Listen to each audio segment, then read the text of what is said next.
Welcome back to the channel, where today we now be looking at the horrifying real horror incident that inspired the popular creepypasta. The curse started after midnight. So if you're ready to hear about one of the most frightening things that can happen to you when you fast asleep in your own home, then let's get started. On June 2014, a Reddit user posted an account of a haunting event that he had experienced years earlier and that he had never told anyone until now. It was long after midnight, and he was alone in his house. The full moon was shining through his bedroom window, and he could hear the wind whistling past the glass. A low rumble came from outside, and he assumed it was thunder. Then he felt the bed shake slightly. Assuming that it was the wind or maybe an animal from outside, he went back to sleep. A few seconds later, he was awoken by a loud crash from downstairs. He got up and walked to his window and looked out into the backyard. There was nothing there. He then decided to go downstairs to investigate. On the way, he passed the living room and saw something that made him freeze in his tracks. A rocking chair that had been pushed against the wall was now facing forward and rocking slowly back and forth. He knew that his family didn't come downstairs at night, because he was the only person who was awake. His father had died years ago, and his mother and sister slept soundly upstairs. Maybe it was just a trick of the light, but as he stood there watching, the rocking grew faster and faster until it hit the floor with a thud. He turned and ran from the room. He kept running until he burst through the front door and out into the street. As soon as he stepped outside, the rocking chair stopped. He stood there for a moment, trying to catch his breath and decide what to do next. Should he call the police?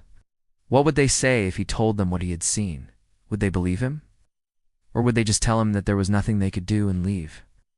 He thought about going back inside, but the fear that had gripped him was too strong. He needed somewhere else to go. Somewhere where he knew that there were people, and that whatever it was that had woken him couldn't reach him. He started walking down the street, not knowing where he was going. The full moon was high in the sky, and the light from the street lights did little to push back the darkness. He could feel eyes watching him from the shadows, but he didn't dare turn around to see if he was being followed. After what seemed like hours, he came to a gas station a few blocks away. Relief flooded him as he realized that he wasn't alone.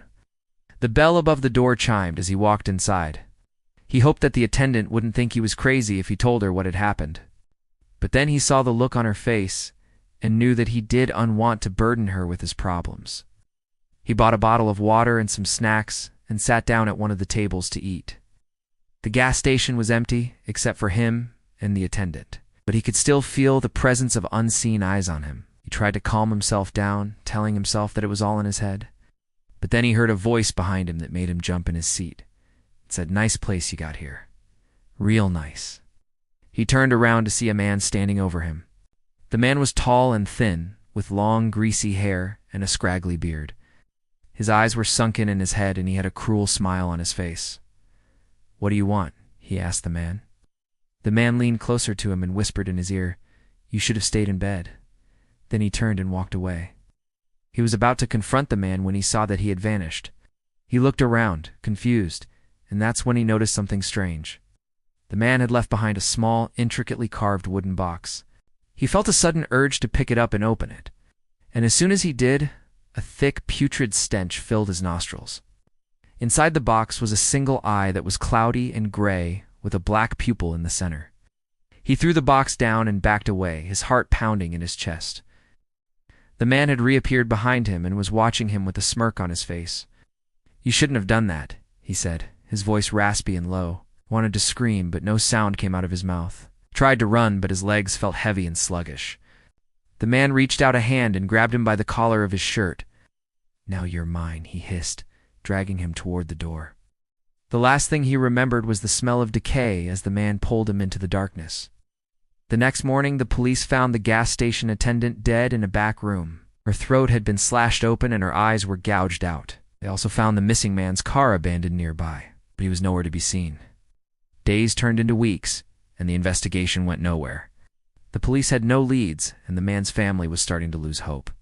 Then one day, a local psychic contacted the police and told them that she had a message for the killer. She said that he was being watched and that justice would be served.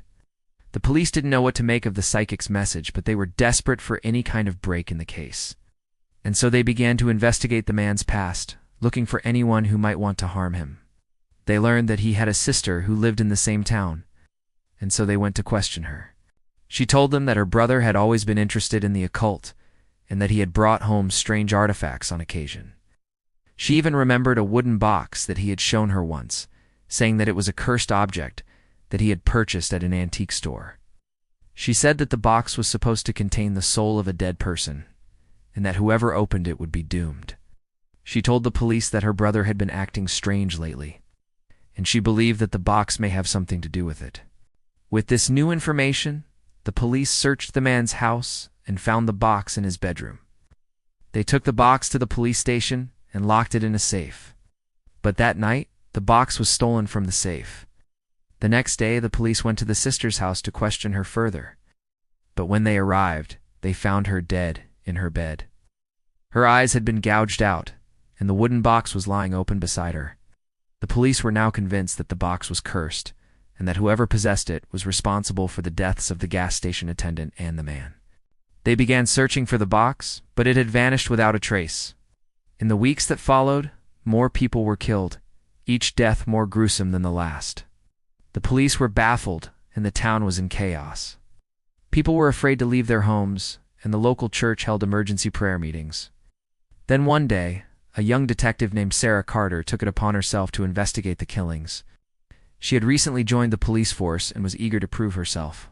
She began by interviewing everyone who had come into contact with the victims, hoping to find a connection. Then she went to the local library and began researching the history of the box. She learned that it had been in the town for many years, and that several people had died mysteriously after coming into contact with it. She also discovered that the box was not just any cursed object, but a conduit to another dimension, a portal to hell. With this new information, Sarah knew that she had to act quickly. She went to the chief of police and told him what she had found. At first he didn't believe her, but when she showed him the research she had done, he changed his tune. Together, they assembled a team of the bravest and most skeptical cops to hunt down the box. They searched every building and every street, but the box was nowhere to be found.